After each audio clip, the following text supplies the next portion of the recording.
agenda 111 obesi hospitals ni nyina na omanfo ya womo odododio abato empesua so ne wone Ghana Post empenefo aka bomu ya atase wode aboni anyasem ketwa ni nyina efa vaccines a yede ewo omo ne ho yana mo sini Mark Asante ene na ni kire ahafo region ene NDC chairman ba godi governors na kwaleza da asem ne kra gofo keka onkrom tin no mo adwire mo ono de amfo so na wo no nchirimu wa ha tertiary educational institution network etwenitia FM 10 ne nkrabata wo KNUST wode kokobo mu odin na ama ban say UTAG etuate ne wonhwasa ne omo hwehwe wode be mo koko akuafo ase na adodan kwakufu ado promise omo so be mo pension scheme be pem ne ema enche de mu bi ombe yi atia no ono akro be fiili wa St Monica's College of Education emu esofu bi akọ fefe ma ya na no ya sabe no ye yi na di na so ya ye hene nyasem ketwa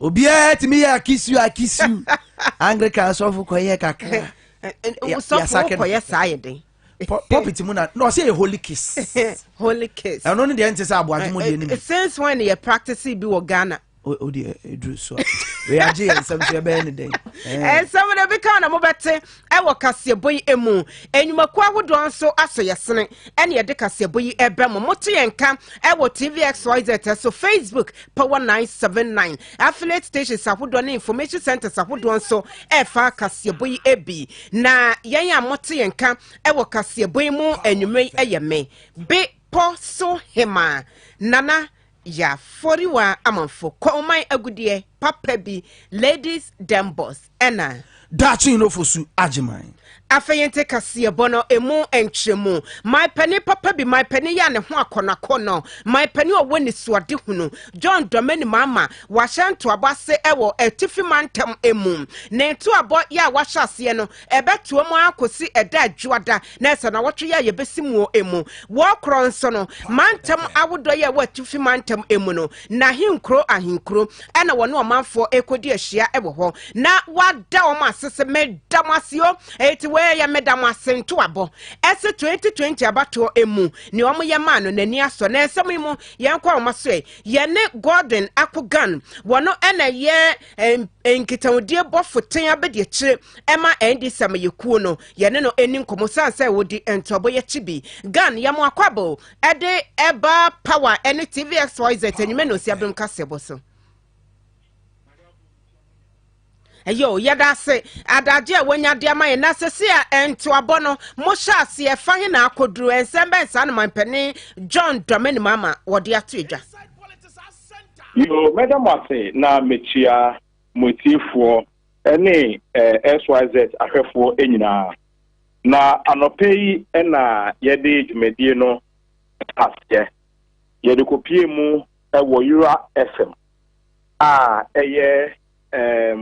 media engagement yani media for omo apa east na ishiae na fa fe ene fe omo nyina ano ese omo hunu bibi sei eda yeto abawie na se party bi eba ababeda asia ya na omo de omani ehwe party ema enko aso but for the first time His Excellency John Dramani Mahama any media for Asia de na say ewo nenim no esombo ema no na omososo age atomu se ombeboa ama instamtrofo eduma ye nyina ye hwese perepere yo ebebemu no ometumi ama no abanesa na ye free ho so na ye kosia party empinfo all the constituencies in Upper East are 15 constituencies no His Excellency John Dramani Mahama we need 15 nyina na eba parliamentary no ena baako bi binduri menteme ho ase bi ekoba ho ema asa seat ne de efri yense menti no out of the 15 constituencies no John de o win nyina but MPs no ena baako de ehre yen enti omu nyina His Excellency John Dramani Mahama emu akwenya say na omu constituencies no ete as we speak now no say na ete na kede se for so omo akwenya say na kede for omu chichire party no say na party no e treat omo na say na region no so no omo chafa ewo mu no na eko yema obia akwanya ema ne kasai omo wie ye no na Excellency John Dramani Mahama. Hello again. Hello. Hello again. Meto on kana to aso am I? Aha, intino constituencies for ni keda for na Council of Elders no. Omo wie omanu di sem no. And Excellency John Dramani Mahama. Ono so edi nanu di sem beto amten. Say ono de ogidi say elections no ye nyina ye konkodin. Nkumudie ebeye yendia. Na ye nyina so ye nim de ekoso. But ono de otrese ma obia abemu emu na emre papa ewo ebre echi. Na sisi ano de ode enase ena ebre wonum ewo dwumadin omuyeye. Na nanokra ensi ena party man say there be yomo pay tie say Excellency John Dramani Mahama. But obe science wakwa na because ye de ya krado. Say ye baba stomo am making sure say one oni so adun hunu no ebebe. Na ya papa de two just we ye na ye. Engineer he na ye constituency nyina no. Yenfa friend say ya hu nyina enwum and make sure say reorganization ye nyina beboa ama reorganization no akoso. Then be ya band say onu na eba o say die yo ye nyina be hu say the party no na ehia no ye free ho no na ye de dwumadie no so e call the regional house of chiefs I just say ye nananom akonwa omomuti akonwa so anasa asasiwura ye de Excellency so de ne nase ekoma wonom na hemfo no bi so e de omo haw etu nenim na eye omo fe eye omo de say nensa anka power no anasa omo do mu hu ne say nensa anka power no wasan so abaninchi ba beda asede a na eche so omo so de omo de onsa mienu na emano awa tu na omo nim say His Excellency John Dramani Mahama de he is not finished yet. Then Bruni ebeka no. It's not finished. Na niema bebre ewo nanim a omso omo yo na gan meme sase ne saint na ene dwumadie ene nto abono mo arape ab mo de abawiye there be sesia de me no e ka say ye ne religious organizations no asofo for Bishop Council for imam for na yeah, the meeting way eba ewie ya na metumi aka kire say na dwumadie no enadie no ye dia ba ewie na chese wo chena mo asa to aso chena so ye ko north east akwa to aso ewo ho yo ya da sepa ne enchemu amane bo a wo dia baye ye besa ba hobio asedan kan etiefo won eye pani abede che ohwenkita odie so de ma NDC amayekuo no Gordon Akogan ene yetene nka wo my penny John Dramani Mahama ne ntu abo medam asentu abo thank you to ya wo dia kopem wo etifi mantem no wote mampanyi dada John Dramani Mahama ene acha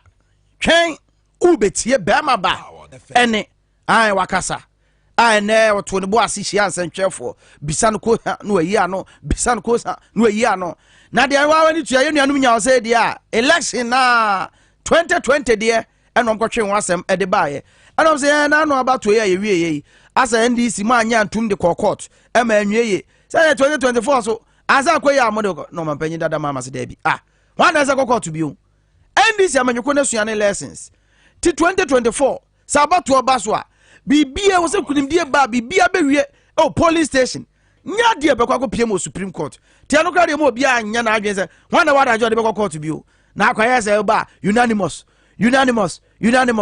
ne bedu je mensa so ayese dabi ogina da kam enyeyi izo obro mraso mampanyi mama se nkoduru okra yentie mampanyi da John Dramani Mahama ene boga Euro radio so ebrense ntwefo hia na oyi nsema no.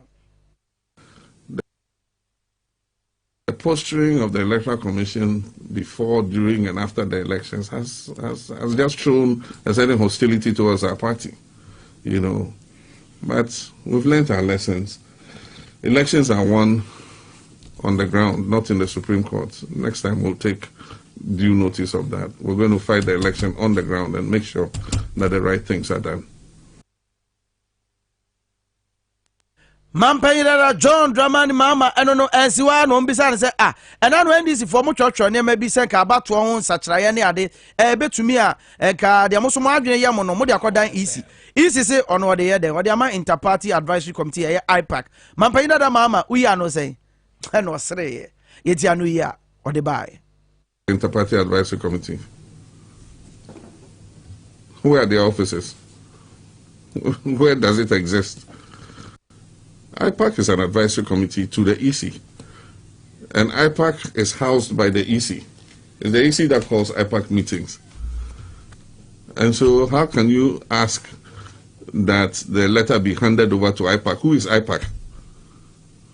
I mean, these are some of the absurd things that this commission does, you know, that make us have a certain feeling that it's hostile to our party, you know. I mean, the right place to send a letter is to the Electoral Commission. And then they can table it at IPAC. Call an IPAC meeting and table it. But you can't say, take your letter to IPAC. Who is IPAC? Well, we've presented it. I've asked them to send it to them again. Address it, IPAC, care of Electoral Commission. And give it to Electoral Commission. IPAC, care of Electoral Commission. Whoever IPAC is, they should give it to that person, and then we can table it. And I think these things must be done by consensus. We must all come together. You know, when you have an election that everybody accepts and is happy, you know, with the results, it gives a certain legitimacy to even the person who governs. And so it's in the interest of the one who wins to even make sure that the election that you won is accepted by all, you know. And so when you have these strange happenings and things like that, it doesn't give much confidence, you know, to the Electoral Commission that is supposed to be a neutral arbiter in terms of, you know, our electoral process. Mampayira John Dramani Mama and attending Kano and na sida aprobo a odiko PM Upper East Region Bogatanga for Juamo de Anyamebo or China de Yeke Betiasimo Gambaga North East Region Nanoso Watwaso de PMB and Editia Power TVS wise there even Matibi Ashbi. Na chese nto abo papa emu amanebo ene yede ebamum na ansa na ye ne godwena ko ga na ekasa no na my pani mahama hye ne nto abase wo enkomodidie mu a agenda 111 ye abanse wode eba no wode eho ensem na dwenkyere eto edwa ewo ho sa my pani akufo adone na aban wo mo se wo mo esisi ya sabia makomako oha ne du baako agenda 111 ye beboa mapomdi mu nsem apagya ewo memu for Bekaya wa 2020 ebra na yeni abre ekwa abato so aban hu se fomo enye mano no ene oba beka se wo ba besi aye sabia mansini de makomako adu wotwe na chesem mante fofo na ya bobo ne no so watumi esi ensia mante ya sabia e de aka won so wantumi amfa koto enye nkwan se na anu yehu se poe mante mu pani ohwe nkita odi so momo Dallas Sampoma Williams wo yi aban ada padi em yehunu se babia enyire si entem ho wode asokobo ye kra kyerebe ne pataku ene wo mu di agro ho eti enu abi na ekoso na sesi aban wantumi anye wasa eche sa fedie agenda 111 yen hwe ni mu ene aban atu ho anamode aso abofom se ne ye hwe na mapani mahama e kire adwene wo ho no wo se wei aban no na nka na hyehye hu wo mu da adwene ho akire kra sana wo mu de babashem sentini ana nka wo mu hyehye ho ene se wano akase wo ba ye ne yenhu ne my pani akufo ado wo ne na abai wo ma ye de ama ganafo ene ahokire pa ye fo munyasem ketwa ena wo bosi abo de oni hode eti wano akase wo ta ase ne wo hwe ne wo hu se bosi ye bo ye de edi kenke bosi ye bo ye de edi wache ene amafo kra kase ye de bia masle queens na de ye nya bibia ye de aye eti ene wo de me yamfa agenda 111 mra ene amafo be kase o eba infrastructure ya ye bibi na so be ko ni enye ye alakpa to aban just say entron kwam eti aban yi say wo ye bibisa nso my penny mama so aban yi ba ye bosi a wabɔ no bibia ni wa wo de kyere eti na anya ma memeka wi na Ghana for enyim ni say wo ba ye na Ghana ye ka ye de no 120 billion Ghana cedis won kwa wa breso enfie num ni o ya bɔ bosi a na say Ghana ye ka ye de no edu 400 billion Ghana cedis just say eka efi my penny John Rollins when baby ekro abraso my penny kufu abraso my penny John Evans fifi atamil sabraso my penny Mahama abraso ye keka bomwa na ya 120 billion no my penny kufu adonko eba ye wabobosia mo ama sese ye do 400 billion Ghana cedis enso woni hwede che eti my penny Mahama say agenda 111 ne de etire kran sana wo mo de betwe dwane nka wo mo enhyehyɛ ho yentie no. Later, you yourself are witness to what has happened from 120 billion cedis total public debt. Today we are almost hitting 400 billion, 370 something billion public debt, and what most Ghanaians ask is, what have we done with this money? It looks like most of it has gone into consumption rather than into providing the kind of infrastructure that we need. It's only as an afterthought that suddenly they realize that, we must be doing some infrastructure. So Agenda 111 has been conjured. There's no transparency how the money is going to be, procured and all that. Is it going to lead to more borrowing, when we already have, such a high level of debt, hanging around the country's neck? So these are all things that we could build a consensus around if they were prepared to open up and involve everybody in doing so, but it doesn't look like they are willing to. So, are you happy about some of the, projects that have been left uncompleted? If you had come, talk about some of the E-blocks that are still in some of the areas, and I've seen expanse of, houses, beautiful houses that are still standing there or have been to the benefit of Ghanaians. And how do you feel?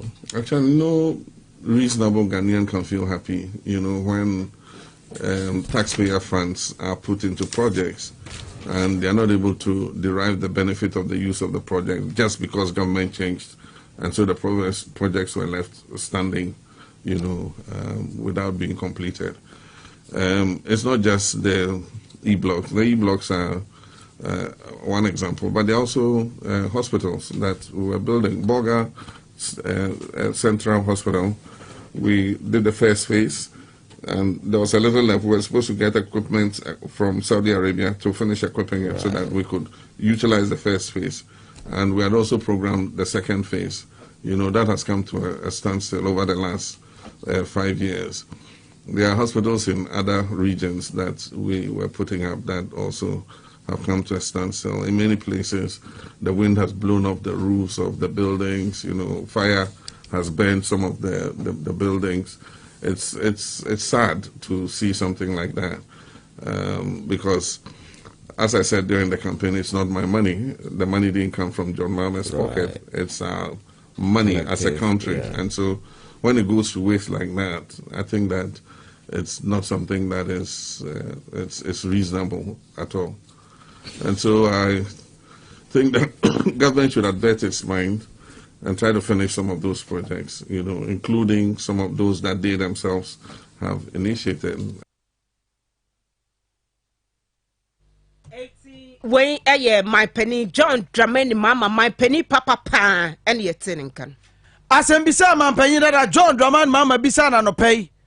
Kane mampenyi ebisa to ho. Ama mbrembre mampenyi yi na no. Se sika no kra we na sika kuntabuo hu nsam. Agenda 111 ni yebehunu so de. Na ado dan kwa kufu ado se sika watwa ato wo so de be ya agenda 111 $100 million. Mbrembre 12.88 million. They buy constructions, hospitals, nina. Watwa $4 million for medical equipment. Yaka say when you cited your watch 88. I ne onu twate de diem no. Na baby aka district be te 7 hom nyina start. Obiesi. na ado dan kwakufu ado se mo a mo keka se o hyebo a wondi so no mo mfa nkosan ba bia nsuo nka o magana for 18 months obewi agenda 111 mo bia hu say yeah wa be yebi yenti e se de ne o twa ahomam e wo tere de Ghana man panyi din sem atudwa. So far 88 out of the 101 sites have been identified, including this one at Trede, the site for the construction of the Achuma Kwanwoma District Hospital. Work on the other 87 sites also commence today. The acquisition of the remaining 13 sites will be completed shortly for work to begin. Each hospital is being constructed at a cost of $16.88 million United States dollars. That is 12.8 million United States dollars for construction and 4 million United States dollars for medical equipment. All the hospitals are to be completed in 18 months. Work will commence on the regional and other hospitals in the latter part of the year. Penyi na ado dan kwakufu ado na ate ne nka no etimu amuni mathematics no 18 months na chese afe baako enti say ye gina August into August by this time na chese 12 months na kogu no eti na de September October November December 2023 by January February bi de 2023 na chese e wo say yawie agenda 111 enu April ho ba bi de na say yi aburo sokra no. Oh, okay. We hope say COVID mama nindile na bosia bebreba ban we buy wabo no say hospitals ne kra wo see 200 a wonye hwe.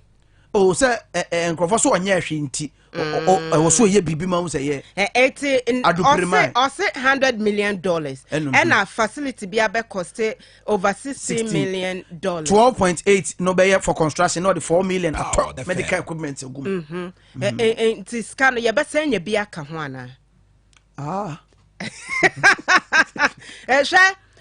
Etiefwe wo koto say dan kwanta ten kwanta emisa dan kwanta se won kye nkwanta esanse dan kwanta ni mu nkwanta nkonte nkwanta enti ne my pani akufu ado eke hwe one village one dam papa dodo se na otumi ye evi ase ntokro na wotutu mayen afe one district one factory and also what happened to it so my be 79 5 years no 5 years in the 79. Share will be son of one village, one district, one factory. No mutumi do mo such as I a kumfi. Oh, no, no, no mutumi do mo such as I a kumfi. One be sa one say near canaway. Near canaway. Adena and trash my bemu massa. 18 year okay at for yan channel. Na me no a baby as a mother born a baba. Aye. One what the young castle want to me. And to the young Chankopim bear 2023 no said ya chaki. So I near the assent or no baby I said that baby I said can I say push 2024.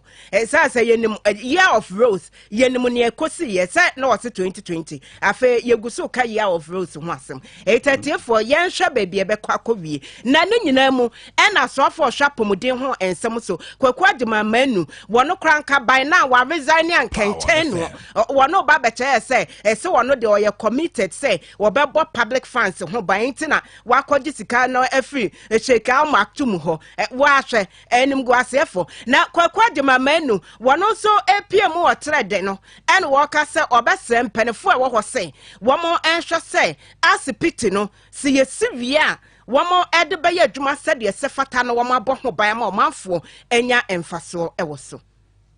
With these unprecedented investments, His Excellency the President will not waver in his commitment towards deepening healthcare delivery at all levels and ensure that Ghanaians have access to high-quality healthcare. Now, ladies and gentlemen, to conclude, I will urge the community to cooperate and take good care of personnel that will be posted here when the facility is completed.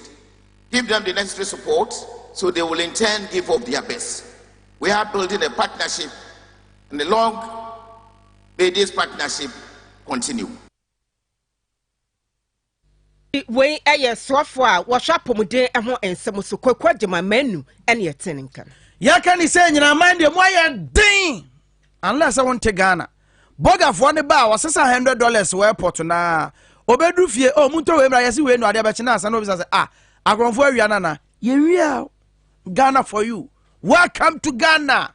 Me this heavy obey or bunny somewhere. Share. Needs microfinance power, the bedu loan.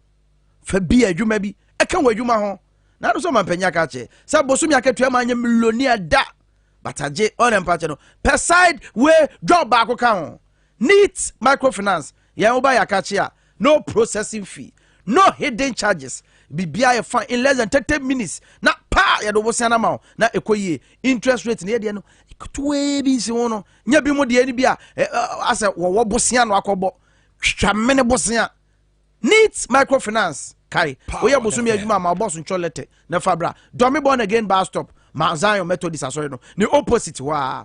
Egrofo bi ya fragadam. On Facebook say, ye needs loan service to 50 Ghana for processing fee. And ye needs microfinance. We mo, ye scam. Ye fraud. Ye 419. If you want, yen just can't sign your loan. The number 0555 010 699 0555 010 699. What test cry a better reply? O friend I busy. I mean, trouble account 0560 396-806 needs microfinance. We hear some ye know so benyini abom. Yet was so any ahaf mem. And I want a man time ni mu yen say twani Mark Asante. Say na say asema eba ebeto odwa ana nkofo some dey efore. Honorable Collins Dada call to cry as a court na say enya asem bia wo so ha na hu bia asa tie no na ye tu aseda monkom ko yesi ni famra ene sense ho a ya hwe de beko akosi eno ko ye ene ahafo NDC regional chairman ekodi nkomo honorable ya akire eno obi say na asem mate no oh on ti cry omanwa honorable Collins Dada suro na sabi MPP fo suro no eno mu pe bibi de abantambata ne ho na ye se wa ye bibi na wo mo boa wonye hwe na se we kura no enkosi aga ne enkosi aga chena to we kura no obi ada onda yentie nkomotwetwe no ebi sa ensem na ye de ato yewura Collins Dauda so ya minima kuma mu pefe na megitum se yewura Collins Dauda nya de a obetimi edi o man ne hwamosa so be kaya project sagleme project obesi anaya na ye so hwemu a yiti mensa peso ena abane ye se ye kwakope bosia ne de ayem tutuye ho nhihye bia na ye yewura Collins Dauda peso yiti mensa peso ne ye sa nhihye ne de call mrahye badwam parliamentary answer ukomwa ubehu sa nhihye ye ni nyina ena yewura ba ya obeto aso ade a eden sakraye be no se na yes eye 4 faces ena yewura Collins Dauda no transi a ekoye 3 faces say ki betu me wie ni ntem na amanfo a enya baabi na no so enya baabi di yeti ato papa no kura wodie enya ni monyam cheso ye obi a MPP fo so na hankasa wo ye obi a wo ye organizer pa ni dwumedie no wo ye MP but ye ka o man ankrankra mu aboa no a wutim se odi mu akotene pa ene animonyam a wanya na ompeso mo fa kwan bia so no motane si ni image but ade anyame ahyehya ato no wo ye ho hwe ya enyi na inshallah minim sen sama ye dia to yewura Collins Dauda so yi ayade a nyame be yi na firi mu a emfamfom so bia ema no ne nokre ene na dwumade na oye ema ehye NDC ni munyam no enunti na afa no afa sebu akwa bia so omugu ne ni mu ase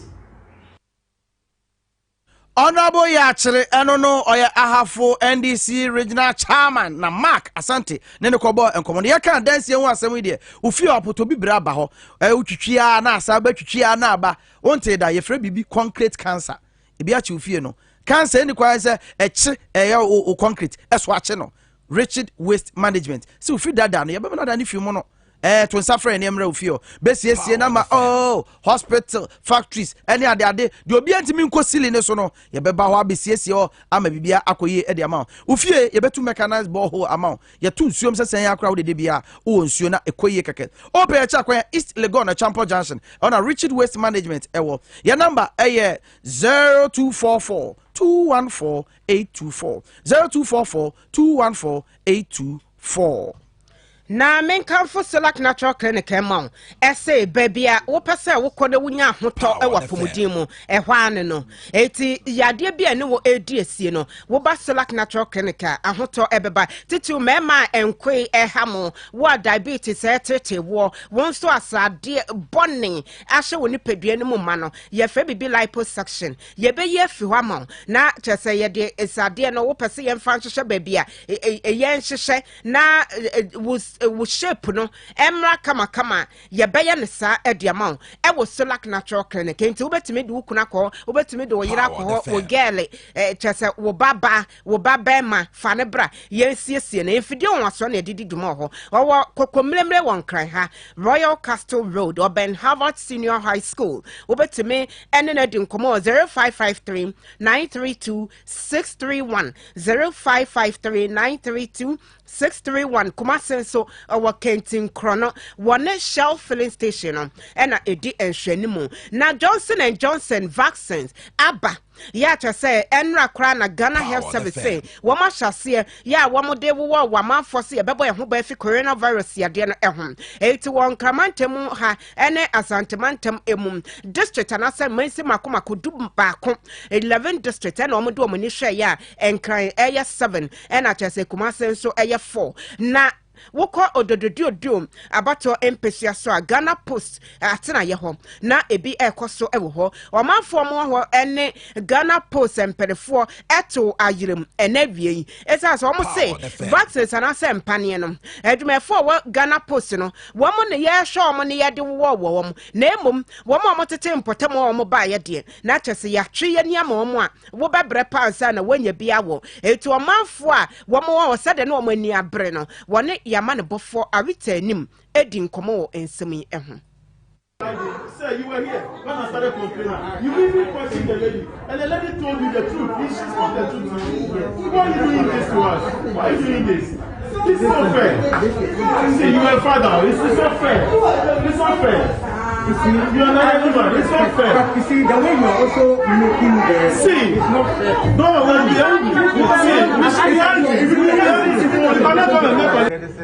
this thing is becoming not becoming. And that just brought the guy in, knowing, not knowing, the guy is a brother. He's not a staff. Why? There's a normal queueness gonna post. There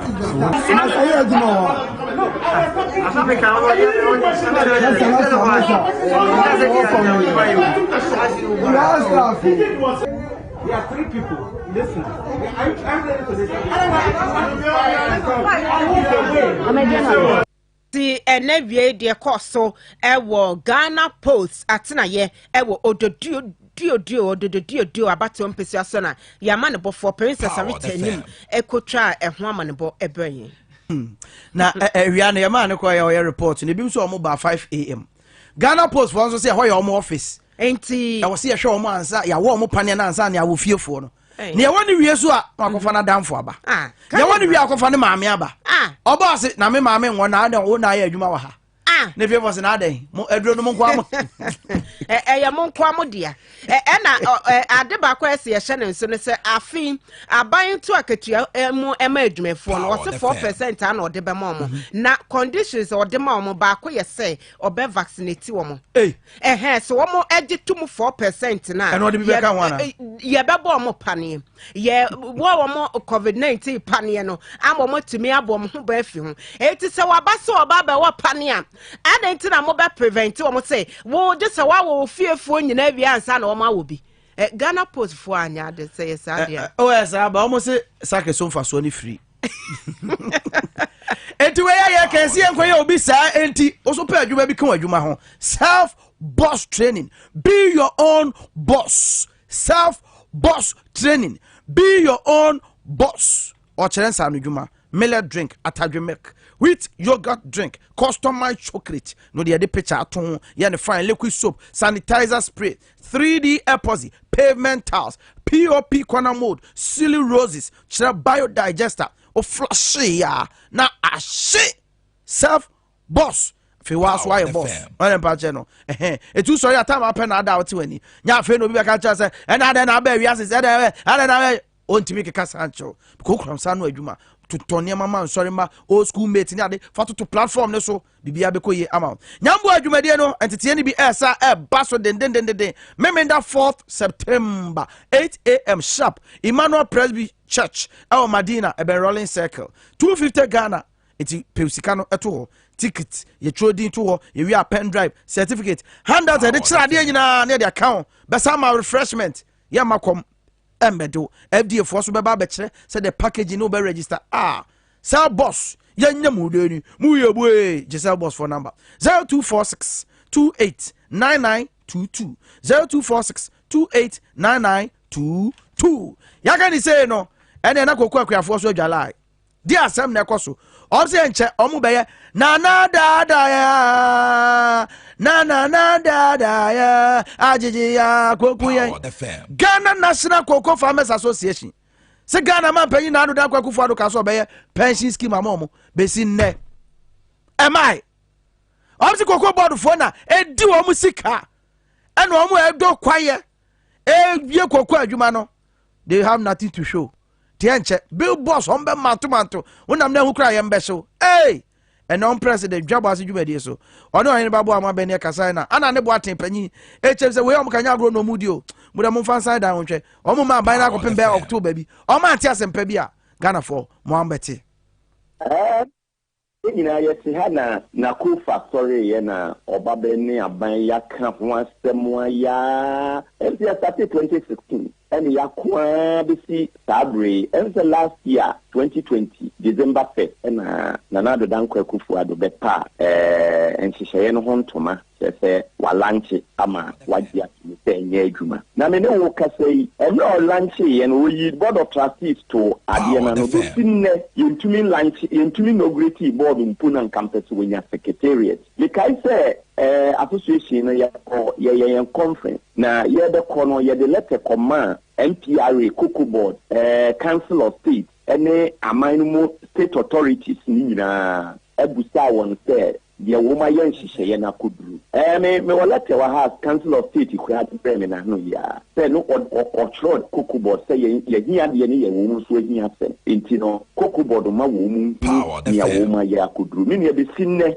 yente ho hwe e bi won say ye nda bia ye ka kire mo say no ma na e ko no ye de yani na ehwe yani a ye de ehwe ni say ye hwa kosi ebra wa kan fi na wo nyina no e na ye si ye ntina se ma sa de we nkoso e bi nti ya hwa kosi October sense so ye we ya nkoso bi mu dia ene ye de beba ense ye final that ye de ba ye ni say e ba sa every corner of the country and it be ye bound to billboards na na kufu ado adada kokwe pension scheme ama wiase nyina te se ebe bibi sanwo na ebia enye nonko aduane ko ye de free farm gate ebe ba fie kura no ye ma bi ma na se eba sa wo be hu se etisi mo sisi na nanu makuafo abesi sabri na omugusu sisi no ye ni nye hu Etiefo na moten nkan President Ghana National Cocoa Farmers Association opanyi Anane Boatin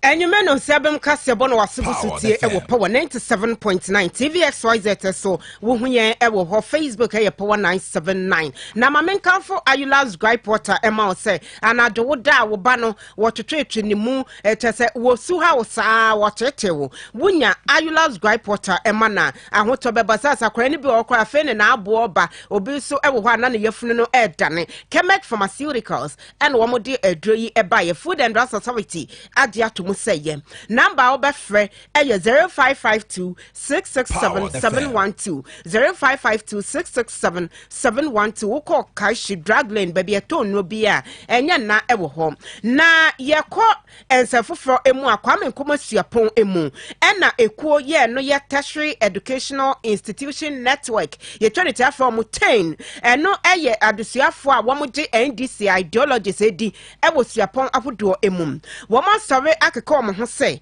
woman wo so oma church for University Teachers Association of Ghana ye 20 from UTAG womodo womadumade egu wo so womate atua na womo no omo ya adwene say eniama womo hwehwe na ban famomo say ebra womote atua na nkese womo try exams ana sense hwe eso ya twa sensenyum ha omadesua eti wosra ban pass wonya bibi emfa ho ema Simon Kwabena Jeman wono ena ye president Ed Martin ewo KNUST na wonen sewtwofo ekasayem ewo nsemi ho ene wote say emfa na kwan mu kra say wo ma church for beti atua na besi ne aban ye 2020 patapa empese ni wo mo hwehwe no wode ebemom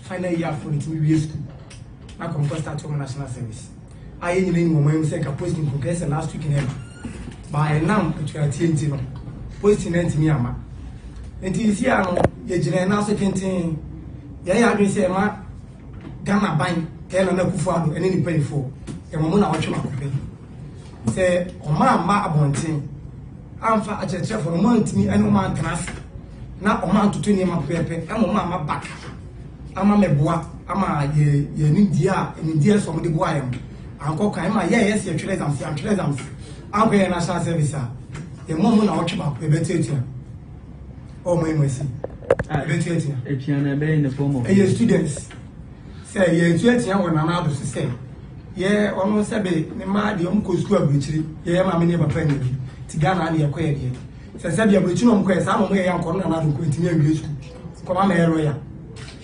esa ngam national service media min tro me exams po mi nya ni defense wie nti se o ma abonten a ma me hwe ene o ma aka amfo musika de so mo no tutu o ma tutu me fe pa ye tuatia wa ban so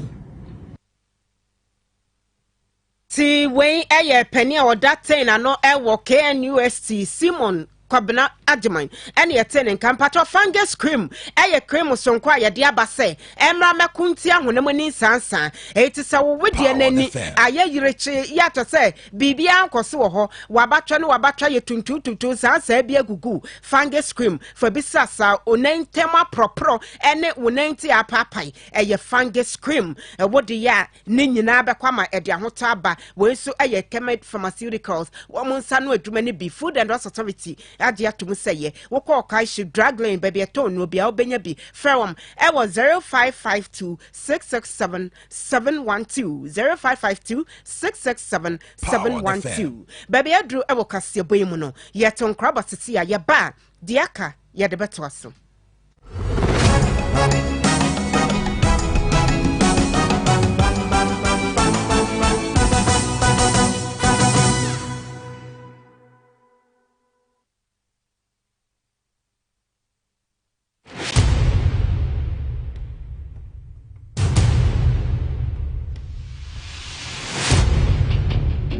The average human body mass should have at least 60% water for optimal performance in any physical or mental exercise.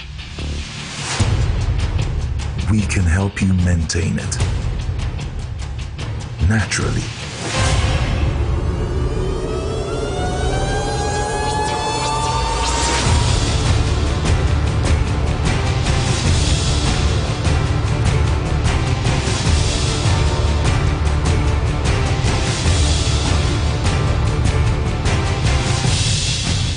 Natural mineral water. Simply natural.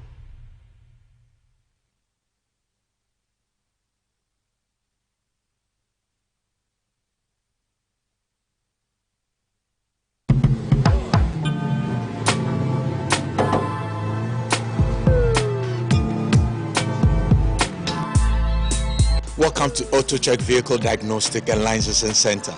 I hear my car can be checked here without going to so many Accra. Sure.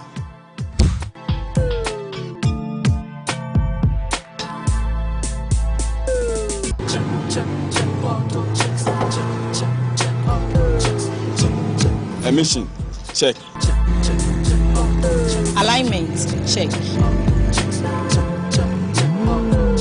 Brakes, check. Visit AutoChecks at Koforodia Aquadrum Road for the roadworthiness of your vehicle, from saloon cars to heavy-duty industrial vehicles. Madam, your car is now ready for the road. Thank you so much. Auto checks. Check. AutoChecks. Your safety, our priority. Check, auto checks. If I cry na menyisika, edia ye mefui. Ehin papa na menya bosia, edia tre medwuma yimu. Kai kra mabre, me busia ato taxi fufu. Suhum Rural Bank. Suhum Rural Bank.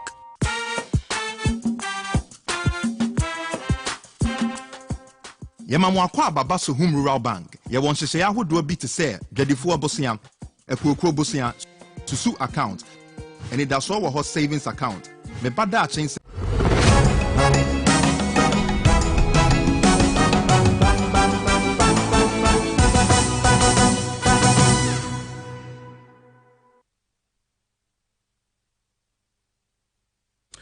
Ete for ya damase madaje mutie eye nkaibo awudwe muguso etie ehwe ya kase ya damase pa tie ha na ya kasase ya no ani age bisa college be na ma bekọ betimi aba. Let's talk educational consult eno no start church roba no se de sua brofu sua de yie ye workshop man bie na adwenim kraza ti school de akoso nyina no wa ben che o mo sese kola yi makoya ba fie online courses Ubani yaketwa 14 months, 3 years, preschool. Let's talk educational consult. I started. I win na be hwese bibia ebeko ye e de amount. Enyame bo August ye leadership skills e be koso. E fa nwoma sua ho ko ani adesua ho a se wa bie school. Na ebia wo pe teachers, ebia fa school ho pese be train teachers ne ade oba wo pese o choose course papa. Se de be ye be bo an da a. Let's talk educational consult. Open Chakwa Teshinungwa Estate. And your number is 024 906 9821. 024 906 9821. Let's talk educational consult. Building the future through